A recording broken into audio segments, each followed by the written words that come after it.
Welcome back. Thank you for staying with us.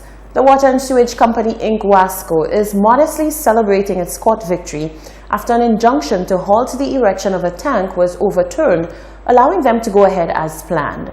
Wasco's Sherry Ann Gillard-Williams says the company is just happy that they can bring free-flowing water to communities that need it. Rochelle Gonzalez reports. The people of Bhutto and Belvedere can breathe a collective sigh of relief and count the days of strict water conservation after the Water and Sewage Company Wasco was granted permission to continue on with a project which would provide free-flowing water to the named communities. Sherry Ann Gaylord-Williams, who is Wasco's Communications and Marketing Officer, explained what transpired when the company was slapped with an injunction to halt the completion of the project. Gaylord-Williams said Wasco was well advanced in the execution of the water project in the area, which would provide a more reliable and consistent supply of water to the residents there. Thankfully, she said, the court found that the applicant did not meet the necessary threshold for granting such a judicial review. That project was well advanced in April of this year, and it was being done on land that had been vested in the Crown.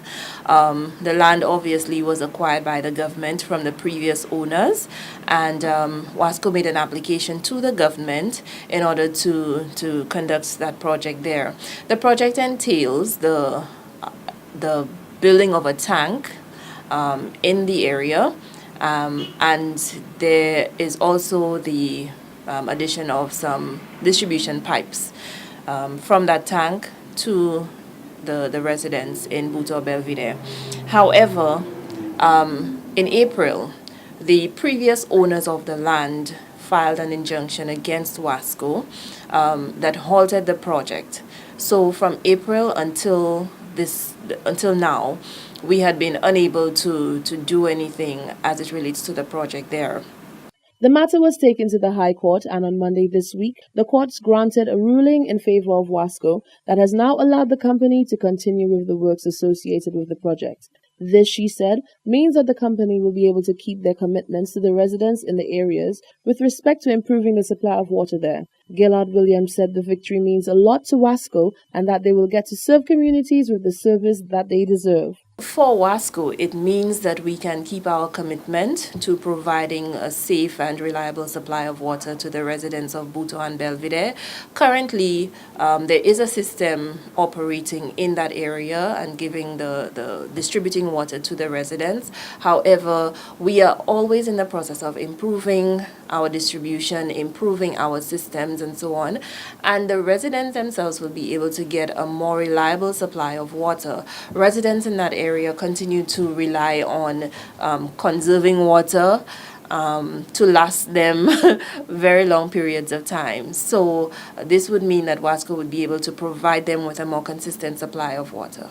Gaylord-Williams explained that the reason behind the injunction was because the previous landowners believed that the area chosen to erect the tanks was prime land and that the project would have a negative impact on the value of the surrounding area.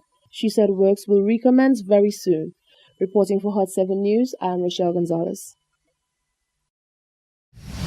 A full-scale emergency simulation exercise was held at the island's Seoul International Airport in Vieux Fort to test the state of readiness of emergency responders in the south of the island. The exercise is one which is conducted by the St. Lucia Air and Seaports Authority every 2 years. The UNO International Airport in Vieux Fort was transformed into a scene of a disaster movie last week after the St. Lucia Air and Seaports Authority carried out a full-scale emergency simulation exercise. The simulation surrounded a mid-morning plane crash involving a jetliner carrying over 120 passengers. Fire trucks from the Uranora International Airport were at the scene as they demonstrated how they would respond to such a situation. What was being tested was the response of our fire and emergency team, the airport police, along with our communication plan. The exercise presented a scene involving heavy casualties and deaths, but showed how emergency medical technicians who were also at the scene would respond to survivors. We had victim care, where persons, the fire service, the EMTs, did the search and rescue, they did the triaging, they did the stabilization of the patients or the passengers who were injured. We also had an advanced medical post from St. Jude, meaning that the ER department of St. Jude's sent a team to the field to triage and stabilize the casualties before they were transported to St. Jude's. The fire services, police, emergency response agencies, and the management of the airport were all under scrutiny as evaluators monitored the execution of prescribed emergency plans. The plan was to test the responding agencies, the police, Ports Police, fire service, medical, meaning St. Jude, and the community health centers and wellness centers, and also to test the airport management response team. This was also a test for the Emergency Operations Center, the EOC, manned by the airport management. And they were there to supervise, to ensure that there was proper leadership, proper communication, and proper coordination. The notes of local and regional evaluators were taken into consideration as a debriefing followed. It was a primary look at what went and what did not. We could always improve. There's no system or plan that is perfect, and we're looking to pick up from any advice that can be given in terms of improving everything from our agency preparedness to our communication. All in all, I think it went very well, but there are lessons learned. There are always lessons to be learned. Moving to the collecting area, straight up pressure. The exercise is one which is conducted by SLASPA every 2 years. SLASPA holds emergency simulations at both airports on the island, and next year's exercise will be conducted at the George F.L. Charles Airport. Reporting for Hot 7 News, I'm Rochelle Gonzalez. Careful observation by one parent at the RC Boys School has led to the donation of 24 fans from the Sandals Foundation. The parent, who is also an employee of Sandals The Talk, hopes that this donation will allow for better learning in a more conducive environment. Solange Alfred tells us more. The St. Aloysius RC Boys School was the proud recipient of 24 new Rest Easy Black fans, which were donated by the Sandals Foundation on the 9th of November.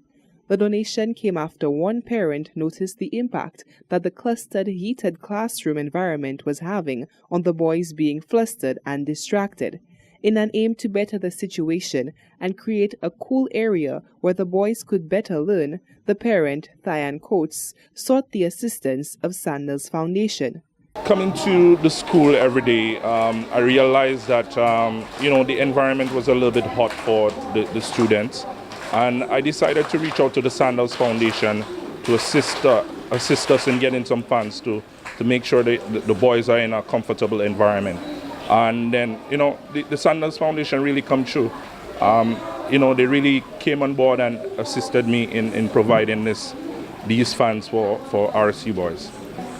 It's going to be very impactful because I believe that the boys is going to be in a much cooler environment, comfortable, and they'll be able to pay attention more. When it's hot, you'll find that they'll be distracted. They'll want to go outside, or they want to go to the bathroom. But being cooler now, they'll be able to pay attention more in the class, and I think that really impacts a lot. The boys were gathered in an assembly to receive the much-needed fans from the Sandals Foundation. Hot 7 News spoke with principal of the St. Aloysius RC Boys School, Winnikage King, who expressed her gratitude to the foundation and stated that the donation could not have come at a more opportune time. We have seen this school year, we've come in and we've had power outages, we've had very hot days. We have children clustered in classrooms where, our only ventilation has been the doors and the holes in the walls. We were very grateful when a parent pointed out that he was able to push for help for us, because we had been trying to source fans where we could get the children to feel that they're in a more conducive environment, and this in turn would have helped to spur on their learning.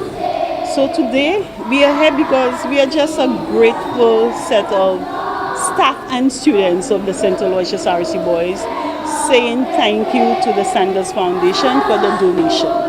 King explained that this donation will help in forming a partnership with the corporate entity and can pave the way for future educational developments in the school system. Reporting for Hot 7 News, I am Solange Alfred. The government of St. Lucia has agreed to support the local housing sector and the development of local business by guaranteeing the injection of $20 million into the St. Lucia Development Bank, SLDB.